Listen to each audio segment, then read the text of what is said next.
Banani Ano from the book of Ruth chapter 2. Ruth chapter 2. Ruth chapter 2. Verse 2. Bible note. And Ruth said unto Naomi, let me now go to the field and glean ears of corn after him whose sight I shall find grace.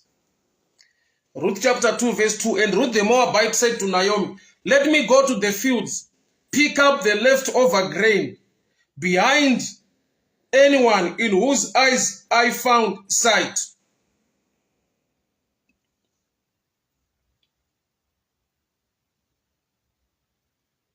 Naomi said to her, go ahead, my daughter. So she went out and began to glean in the fields behind the harvesters. As it turned out, she found herself working in the field belonging to Boaz, who was of the clan of Elimelech.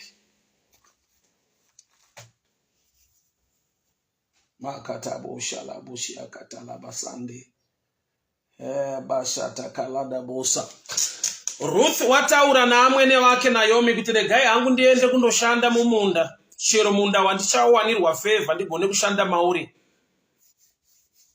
Pastor Wenyasha, God bless you, God bless you, thank you so much. Mwari wakuitire nyasha. Ruth ari kuti regai ndiende hangu chero mumunda wandichawanirwa favor ndogonoshanda zvangu. Bible rinoti paakawana the blessing, paakawana ropafadzo kubva kuna amwene wake, it so happened that she found herself in the field of Boaz.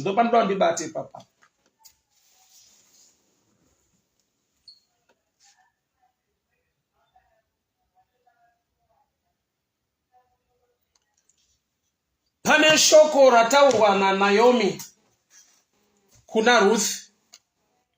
Ati mama regai ndiende hangu muminda, chero mune munhu wandichawanirwa favor naye ndonoshanda. Ruth, Naomi paakangoti, you may go my daughter, shoko iroro reblessing rekutenderwa rakaita kuti Ruth paakandopinda mumunda zvanzi wakaerekana. It so happened that she found herself in the field of Boaz. Ndoda kuti Mwari varonde tsoka dzako, uregere kuenda pasina pundutso. Mwari varonde tsoka dzako, uregere kuenda pasina favor muupenyu wako. Mwari varonde tsoka dzako nyangwe mukushanda nyangwe mukuplana, uregere kuenda pasina ine destiny na upenyu wako. Zvanzi it so happened as she went, she found herself in the field of Boaz. Ndomunga nyaya Ruth inoenzisa kuti Ruth wakazororwa na Boaz. But movement iripo ndeyekuti Ruth haana kuenda kumunda kwa Boaz. Ruth wakangoti chero mumunda mandaenda mandichawanirwa nyasha, regai ndiende hangu kundoshanda. Kureva kuti anga ari open kuti ndiri kuenda chero mumunda mandichagona kundoshanda ndowanirwa. She was not a prophetess, but Bible note it so happened that she found herself in the field of Boaz. Haana kuenda kundotsvaga munda wa Boaz. Akati regai ndiende to the one of the fields, kune imwe yeminda iri muno mandichangowanirwawo favor ndonoshanda hangu ndirimo. Bible ndokubva rati it so happened that paakaenda she found herself in the field of Boaz. Sei apinda mumunda mune wanano yake, sei arikana apinda mumunda mune chekuita ne destiny yake. I'll read again. And Ruth the Moabite said unto Naomi, let me now go to the field and glean the ears of corn after him in whose sight I shall find grace. And she said unto her, go my daughter. Izwi iroro rekungonzi na amwene wake Naomi, go my daughter. Akariliswa, akapiwa nyasha, akapiwa favor. Tine vanhu vane nyasha pamusoro peupenyu hwavo dzavakaitirwa naMwari, yatinoti anointing kana kuti grace, yekuti vakataura shoko pamusoro peupenyu hwako, shoko iroro rinokuperekedza kusvika wasvika mune chekuita neupenyu hwako zvakakunakira. Pane nguva yekuti munhu anenge achishanda nesimba but in the wrong field. Pane nguva yekuti munhu unenge uchiita nemoyo wese but ari munzvimbo yaasingagoni kuappreciatwa. Pane nguva yekuti munhu ari kuita zvinhu nesimba rese nemoyo wese nekutendeseka but ari muenvironment yaasingagoni kugamuchirwa nekuda kwekuti kune mweya yakamunzvengesa paanoappreciatwa, kune mweya yakamunzvengesa pane pundutso, kune mweya yakamubvisa pastrategic place ine chekuita nedestiny neupenyu hwake. I pray against such a spirit paupenyu hwako. Tsoka dzako ngadzirondwe neshoko raMwari. Sir David unoti, thy word is a lamp unto my feet. The Lord is my shepherd. He leads me. Unonditungamirira. Kureva kuti ndaakuda kutungamirirwa neshoko raMwari. Ndiregere kungoenda chero mumunda. Ndiregere kungobata chero basa. Ndiregere kungomira chero pandamira. Ndiregere kungoita chero zvandaita. But ndaakuda kuti mweya waMwari neshasha dzaMwari dzinditungamirire. Ndiende mu right place ine chekuita nedestiny yangu. Hama dzangu kushanda nesimba kwakanaka, but kushanda mu right environment kwakanakisa. Hama dzangu kuita zvinhu muupenyu kwakanaka, but kuita zvine chekuita nepundutso nedestiny yako kwakanakisa. Father, I pray the grace upon Ruth dzekuti afunga kuenda kundoshanda chero mumunda maashanda maachawanirwa nyasha. Makamupa nyasha nechekare nokuti haana kurasika, but wakaenda mumunda maBoaz. I've seen people in life vanorevesa vanoita zvinhu nemoyo vari so dedicated, but in return hakuna chakanakira upenyu hwake chinongona kunge chichiitika nechikonzero chekuti haana kupinda mumunda maBoaz. Akaenda mu wrong field but aine good heart. Pane pamwe pekuti unonyatsoona kuti munhu ari so dedicated, unoita zvinhu nemoyo, unorevesa, but hakuna chakanaka chinoitikawo muupenyu hwake iye achirevesa achiita nemoyo. Inhau yekuti pane magoalpost akachinjwa nemweya yetsvina. Munhu wakaenda kundoita zvakanaka muenvironment isina kunaka, isingagone kumupa pundutso. I'll give you an example. Wafanana nemunhu ari kundorima paivhu rakatukwa. Wafanana nemunhu ari kundorima muivhu risina manutrients, risina chikafu, risina kusimba kuti rikupe goal rakanaka. Samuchiona Mwari paanobvisa vanhu vaIsraeri kubva kuEgypt achivaendesa kuKenani, ari kuvaendesa kupromised land. Basa ravo harina kuchinja, vanoramba vari varimi, mafarmers, but chachinjwa apa nzvimbo yekushandira. Vari kuendeswa munzvimbo yakaropafadzwa.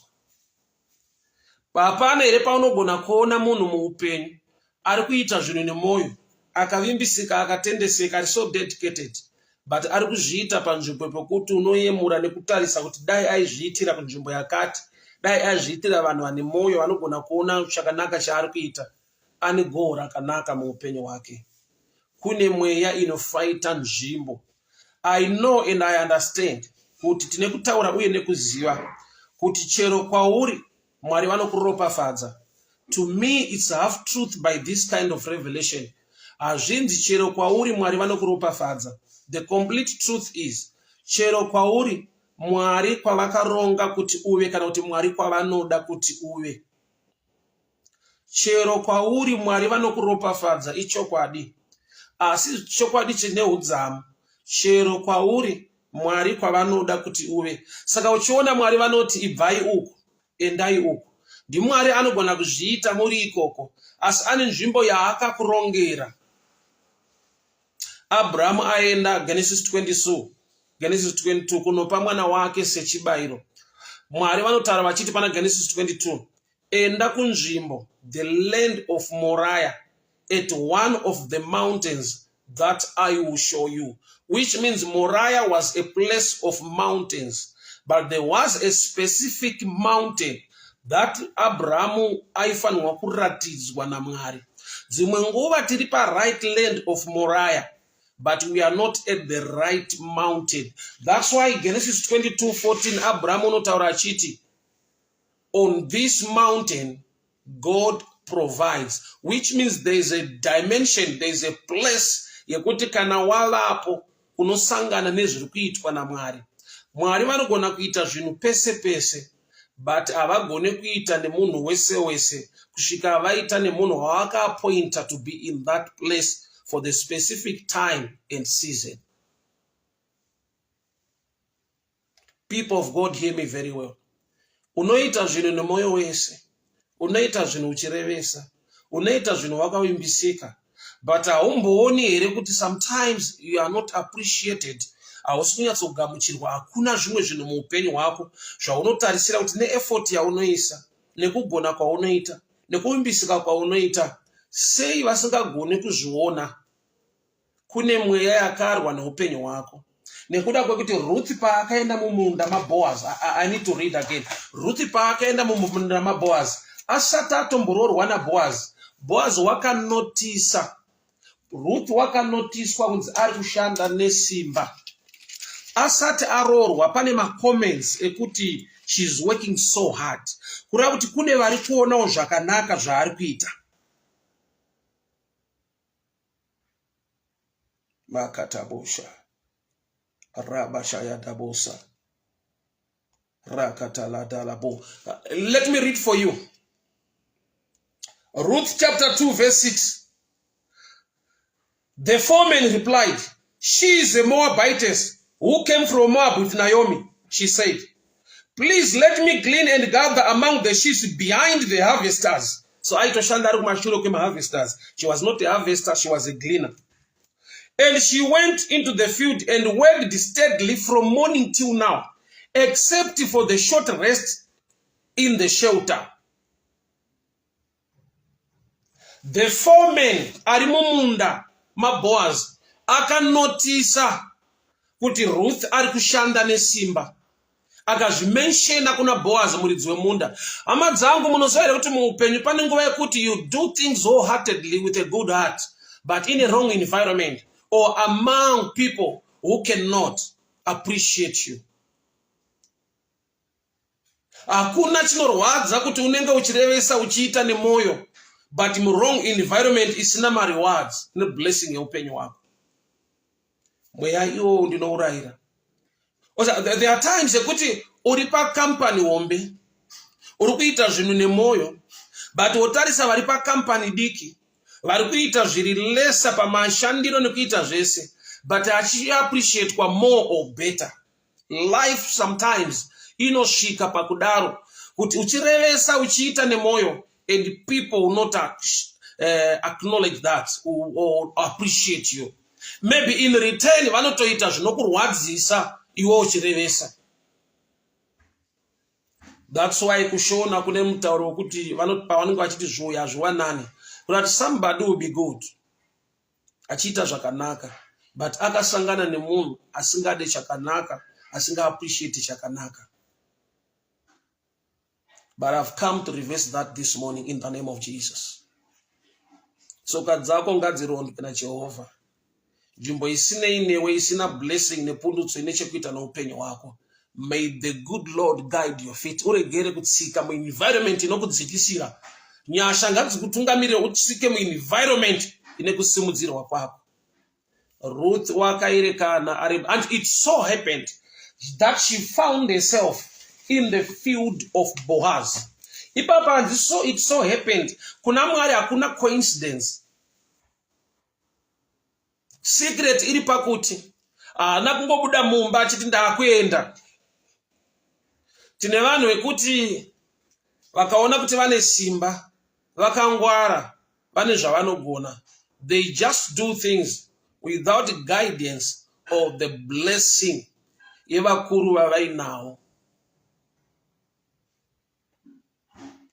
Asi Ruth asati abuda mumunda, akati ndakuenda chero mumunda mandinowanirwa nyasha. Amwene wake Naomi ndobva vati, "You can go, my daughter." Mazwi iwayo ane simba. Tine vanhu vazhinji muupenyu hwedu vakashaiwa mazwi ane simba pamusoro peupenyu hwavo. Number 1, mazwi ane simba paupenyu hwako anowanikwa kuvabereki. Number 2, mazwi ane simba pamusoro peupenyu hwako anowanikwa kumufudzi wemweya wako, your pastor. Mazwi ane simba from the negative side anowanikwa mumuromo wemunhu ari spiritually ari kutaura kesi pamusoro peupenyu hwako. Statement yeshona inoti muromo wavakuru hauwire pasi. Dzimwe nguva chinenge chichinzi mukuru, kwete kukura pazera bedzi, but in the spiritual realm tine vanhu vakudzwa munyasha dzaMwari dzekuti vanotaura mazwi anobata zvine simba. Mazwi bedzi isiri prayer, anoita zvinhu kuti zviite. So tine vanhu vekuti mubereki, zvichita mubereki anenge akashayika, but kune vanhu vaiita sema guidance pamusoro peupenyu hwake, vakataura mazwi ane simba but negatively.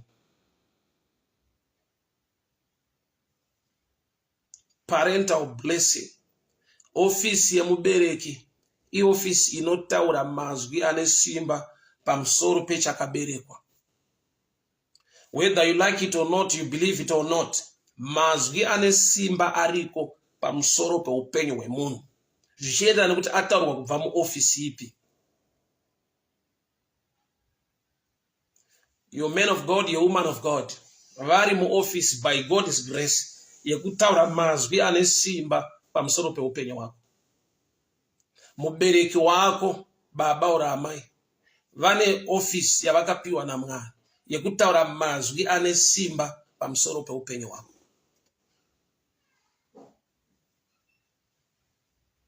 Mazwi iwayo, no matter you work hard, ane a control yaainawo concerning where you are going.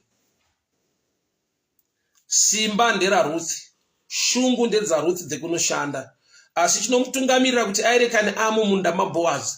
Remember kuti Boaz ane ukama naRuth, nokuti Ruth wakaroorwa kurudzi rwekwaBoaz. Zvoreva kuti mazwi akaconnecta relationship. Ruth haana kungoerekana apinda mumunda chero munda, ainoshanda ikoko nyangwe akagona kushanda. One aigona kushanda mumunda mevanhu vasingamu appreciate, vanomutora as a foreigner. Nekuda kwekuti nyangwe aiva a foreigner abva kuMoab, but paaishanda mumunda maBoaz, zvakataurwa kunzi ndiye the Ruth wakabva kuMoab naNaomi. Izvozvo ndo zvakaklika mumind yaBoaz paakanzwa kuti Naomi akanzwa ukama kudarika kunzwa kuti foreigner.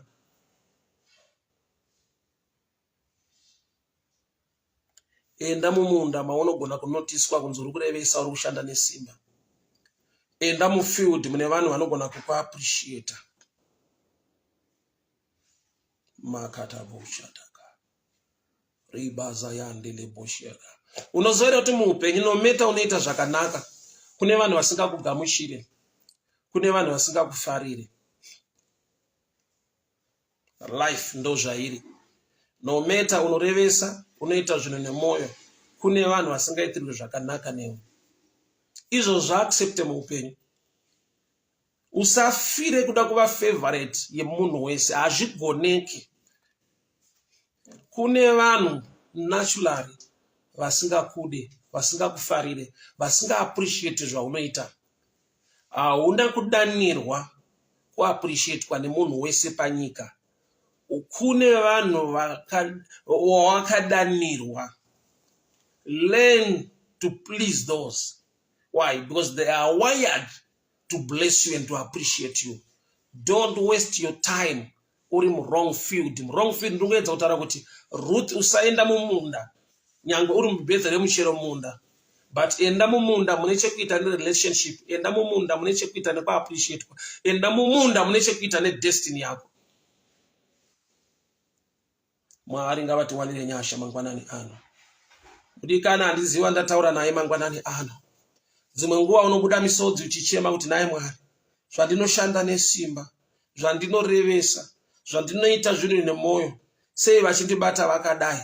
Kune mazwi akataura pamusoro peupenyu hwako, akapotsesa field ukanoshanda mumunda musiri maBoaz, but uchishanda nemoyo. I reverse that spirit over your life in the name of Jesus. I reverse that plan of enemy against your life in the mighty name of Jesus. Baba ndinotaura simba redenga moto wa mweya mutsvene vana venyu tsoka dzavo ngadzirondwe nemi kwavanogamuchirwa nekuappreciate kwa Baba ngavasvike ikoko. Nyasha dzenyu ngadzivatungamirire Mwari wangu, varegere kungova maforena muBethlehem asi kuti vaite take over. Ndinotaura nyasha nekubata kwenyu kunoshamisa muzita raJesu Kristu weNazareta. Grace upon their lives, grace upon their hands. Maoko ngabate zvine pundutso, ngavaende mufield ravanogamuchirwa, ngavaite zvinhu kuvanhu vanogona kuappreciate nekugona kuona zvakanaka zvavanoita. I speak blessing, protection and favor upon their lives in the mighty name of Jesus. Baba ndanamata nokutenda vana venyu ngavarangarirwe favor inobva kwamuri mangwanani ano. Pavanoshanda Mwari ngazvioneke, ngavagamuchirwewo sekubata kwavo. Imi Mwari vawanirewo nyasha muzita raJesu Kristu weNazareta. Amen and amen. God bless you people. God bless you. Mwari vakuitire nyasha, Mwari vakuropafadzei, muswere munyasha. May the blessing and the favor of the Lord be upon your life in the mighty name of Jesus. Cynthia Kamanga, may the good Lord bless you. Sylvia Dumbu, may the good